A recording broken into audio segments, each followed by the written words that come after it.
E aí, vocês têm fome do almoço ou de Deus também?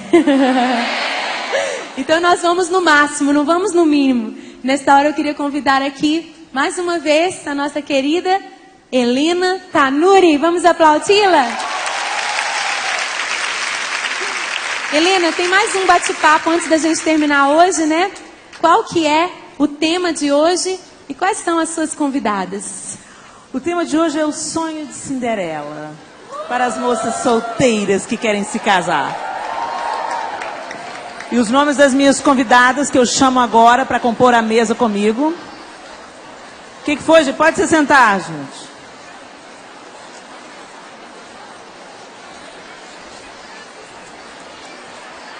Ana Paula Valadão, Márcia Rezende,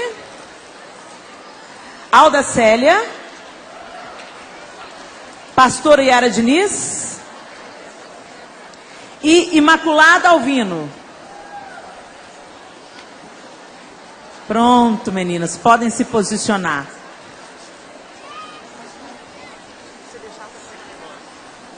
Pessoal, nós vamos fazer diferente nesse bate-papo. Vocês vão participar desse bate-papo. Eu quero que vocês façam as perguntas. Amém? Vocês topam a parada? Vocês estão querendo fazer umas perguntas aí? Então, dentro desse tema, né, o sonho Cinderela, eu vou fazer a primeira pergunta. E a partir da minha primeira pergunta, aí eu vou até vocês e vocês vão fazer as perguntas. Amém? Beleza. Então, vamos lá.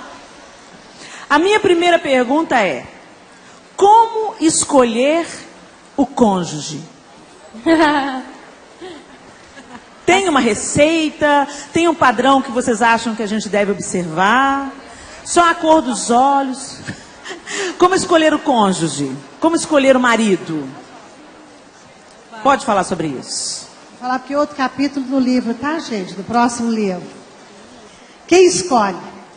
Eu ou Deus? É uma pergunta, né?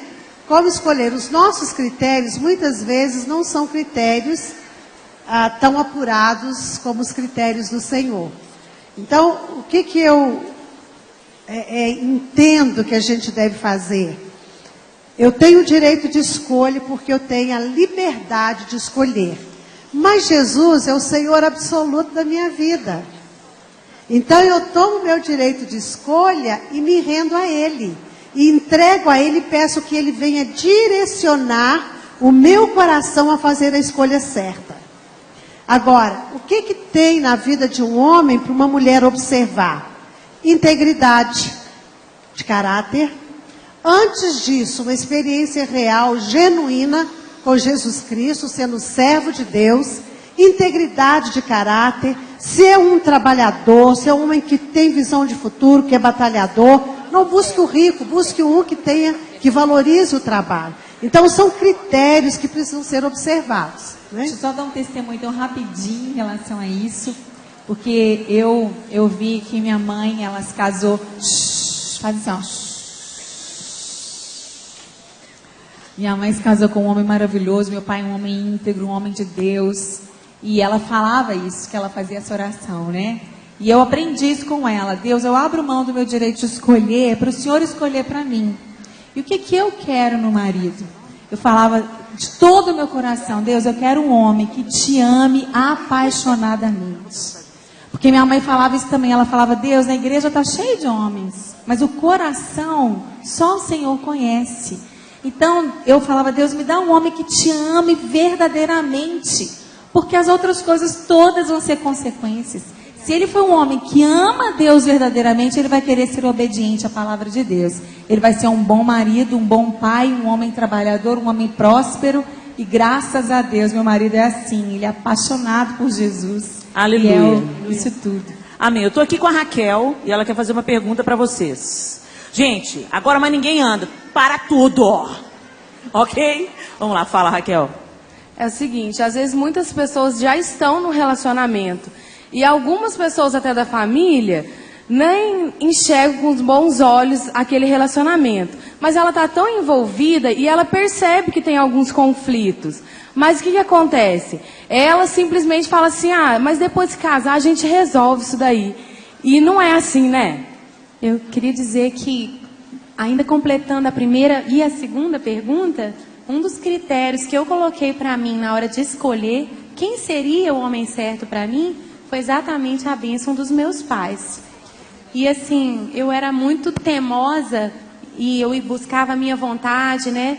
Eu tive 6 namorados, não falo isso com orgulho, porque eu tinha muita vontade de casar, eu tinha mesmo esse sonho. Então, onde eu entrava, eu ficava assim, com a antena ligada. Será que ele está aqui, né?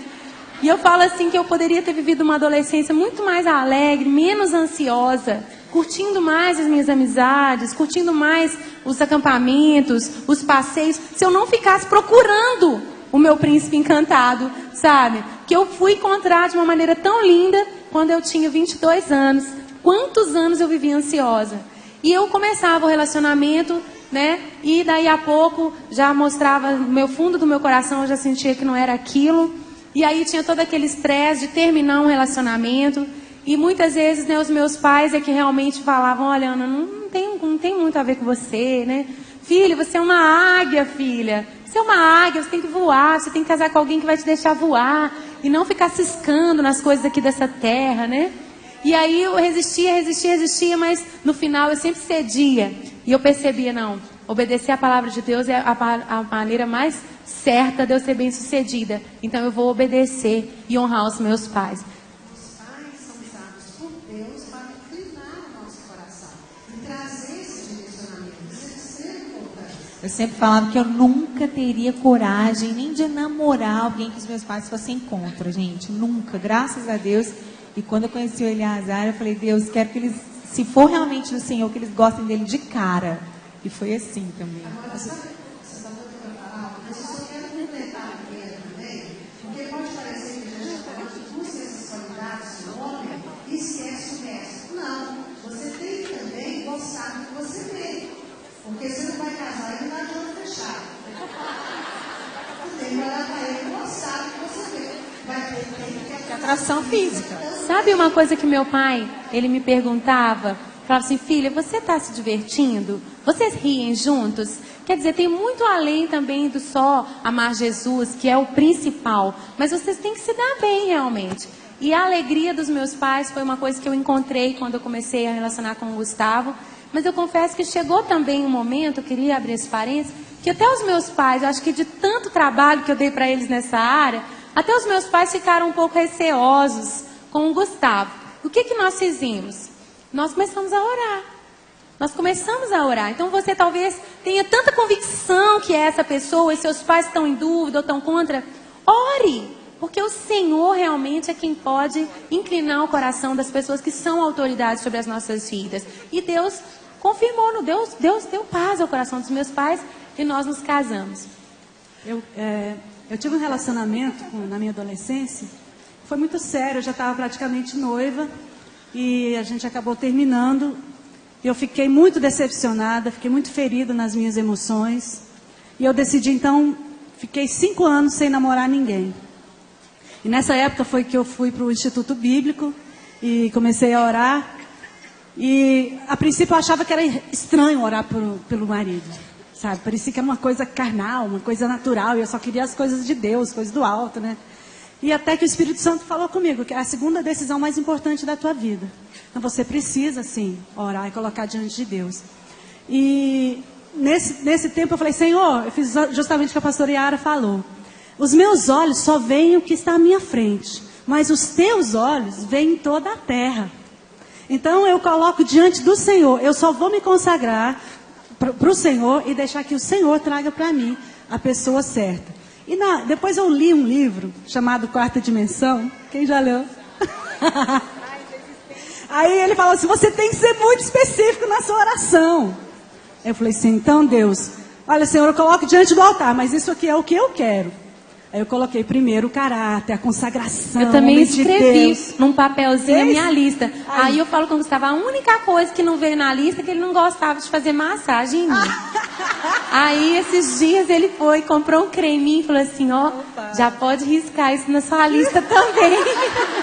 Ai, Seja menino, específica em exatamente. oração. Eu coloquei, gente, eu quero um homem com 1,80 m, olhos azuis, que fala inglês, que gosta de música. Eu casei com um americano, pastor, ungido, consagrado, 1,80 m, olhos azuis, que me ama e ama Deus. Agora, pode ser que não funcione para algumas mulheres, pode mas ser que não. o que eu acredito é que pessoal. Deus opera em nós o querer e o realizar. Deus, ele coloca em nós o desejo por aquilo que é a vontade dele. Então, igual a pastor Yara, a princípio, o pastor Ciro não era o que você imaginava que seria o seu esposo. Mas depois Deus inclinou seu coração e você achou ele um negão maravilhoso. Com certeza. Ô, gente, a gente quer entrar nesse bate-papo aí, gente. Ah, é? Vocês esqueceram da gente? Helena, desculpa. Que é isso? Olha, Meu Deus! como solteira, eu quero falar. Quantos Tem uma solteiros tem solteira aqui? aqui na roda. Fala. Deixa eu Quantos falar. solteiros? Fala, Imaculada, a palavra é Gente, sua. é um desafio. E eu ouvi o que a pastora Yara falou. Eu, por exemplo, eu quero um casamento com propósito. Casar só para dizer que casei, não quero. Quero um casamento com propósito, ainda que seja para ficar 5 anos casado com a pessoa, mas eu espero em Deus. Porque nós precisamos buscar gerar no Peraí. joelho. Você está dizendo assim, ficar bem velhinha, casar bem velhinha e aí vai pra glória. Por isso que vai durar só 5 Mas anos. que seja com propósito. Você prefere esperar para casar com propósito do Com que... propósito, de Entendi. servir ao Senhor de todo o coração. Uma pessoa que realmente tem, assim, a visão no Senhor, comigo, né? Porque para a gente desviar do propósito de Deus, eu prefiro continuar solteira, sabe? Porque eu estou servindo ao Senhor com alegria e eu sou uma solteira feliz. Eu quero casar sim, mas com propósito. Não. Fala, Mara. Eu tô Amém? aqui com a Mara, sabe, gente? A gente vai... Estamos esperando. Podemos? Vamos? Então. Gostaria de saber, assim, hoje muitas meninas de 10, 11 anos estão pensando muito cedo em namoros, né? E sendo que a gente poderia estar brincando de ser criança, tudo, e elas estão amadurecendo muito cedo. Eu queria saber o que vocês falam sobre isso. Bom, eu posso falar da minha filha, Qual a né? melhor idade, hein, Alda Célia? Qual a melhor idade? A minha filha acabou de completar 16 anos e desde que ela nasceu, sempre foi consagrada ao Senhor. E aí nós fizemos com ela um curso de namoro que tem a Universidade da Família, que providencia esse curso, Namoro à Maneira de Deus. Os pais vão com os filhos, assistem, para ver o que a palavra de Deus fala. E nós levamos, na época ela já estava praticamente namorando com um rapaz da igreja, que ela queria, e eu falei, olha, você pode namorar, mas dentro dos princípios da palavra. Você primeiro vai ter que ver o que Deus tem para você. Então ela foi, fez o curso, eles começaram a namorar, mas não durou muito tempo, durou pouco tempo. No dia da festa dela de 16 anos, nós demos um anel para ela. Chama-se o anel da pureza. Eu coloquei no dedo dela o anel da pureza. E ela pegou o microfone e disse, eu reconheço que o melhor presente que eu posso dar para o meu marido é me guardar virgem em santidade para ele. E eu prometo que só vou tirar esse anel no dia que eu me casar. E prometeu a santidade. Então acho que os pais que precisam assumir responsabilidade de guiar, principalmente o pai, ele tem que guardar o coração do filho e da filha. Essa é uma responsabilidade nossa. Nós precisamos ensinar, treinar. A Bíblia diz, treina o seu filho no caminho que deve andar. Então a gente vai junto, até que a palavra fique inculcada. Eu e meu marido, nós namoramos, mas nosso contato físico só foi a partir do noivado. Ele só pegou na minha mão no dia que nós ficamos noivos.